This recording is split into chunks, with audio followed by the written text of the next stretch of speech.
Joining me now is Congressman Bobby Scott of Virginia. Congressman Scott, thanks for joining us. Thanks. Good to be with you, Rev. Now, Congressman, I want to start with Trump's controversial visit to Arlington National Cemetery this week. Vice President Harris put out a statement on social media today accusing Trump of disrespecting sacred ground, all for the sake of a political stunt. That's a quote.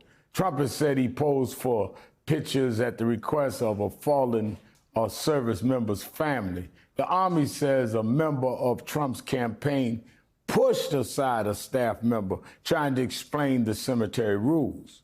Trump's running mate, Senator J.D. Vance, responded to Vice President Harris's comments today, suggesting it somehow her fault that the soldiers died during the withdrawal from Afghanistan. Now, you're a member of the National Guard and Reserve. You're a congressman in Virginia, where Arlington is. What's your take on this incident? Well, the rules are clear, Rev, that you cannot use the cemetery for partisan political purposes. This was explained to the Trump campaign, and they did it anyway. I mean, like, the rules don't apply to them.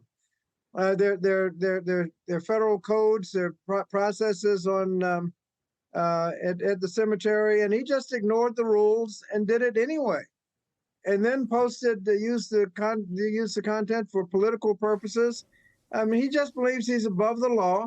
He disrespects the veterans. He disrespects the cemetery, and that's just, you know, nobody's surprised.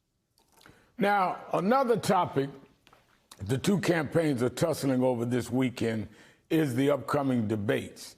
Vice President Harris today renewing her call to keep both candidates' microphones on for the whole debate, claiming Trump's handlers want to keep his microphone muted while he is not speaking.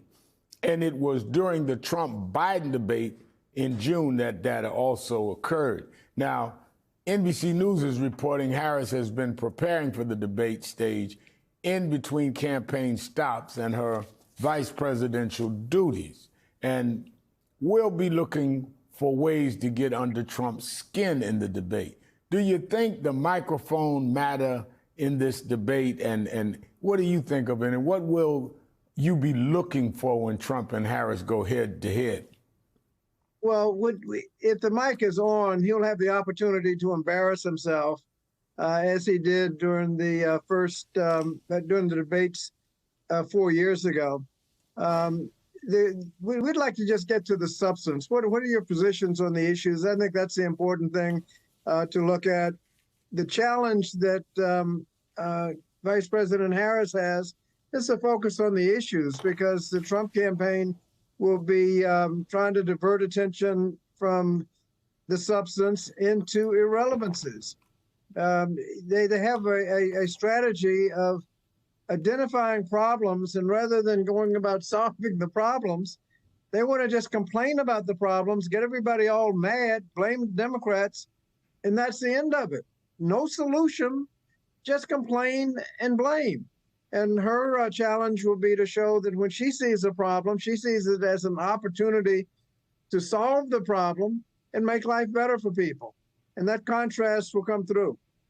Yeah, substance and solutions and Donald Trump, not usually in the same sentence. But let me go to this. Vice President Harris gave her first sit-down interview since becoming the Democratic nominee. She did it this week, and she elaborated on what she calls her plan for opportunity economy, which includes expanded child tax credits, cash for first-time home buyers, and a crackdown on price gouging for everyday items like groceries. What are you hearing from voters? Is her economic message resonating? Well, she's addressing the problem. People talk about higher prices, inflation, and she's talking about putting money in pockets. So when you go to the grocery store, you have more money with the child tax credit. We're lowering drug prices, trying to pass a child care bill to deal with the other expenses that families have. When we reduced drug prices, insulin $35 a month, not a single Republican voted for it. She's actually dealing with the problem of inflation. The Trump campaign just complains about it, makes people mad about it, but doesn't have, the only solution on the table is increased tariffs, which will increase prices.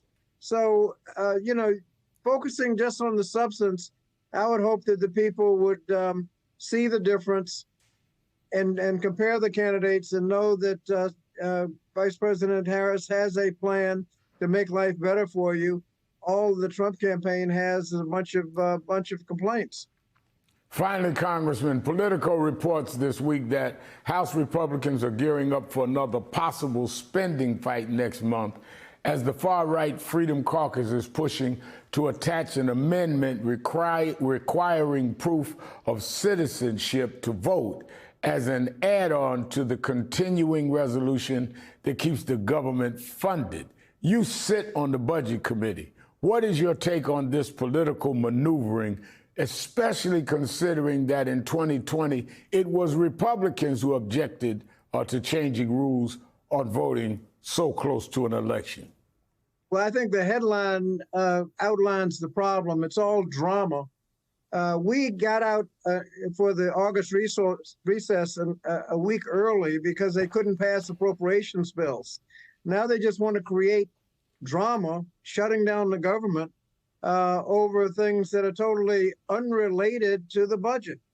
And I don't know what they're going to do. I mean, they're in the majority in the House. They control the flow of legislation, but they ought to let's get down to passing the appropriations bill so that we can fund the government, rather than getting into all this drama over unrelated legislative battles and using a government shutdown as leverage over their culture wars and everything else. You'd be amazed at the kind of nonsense that they get in some of these appropriations bills that did pass.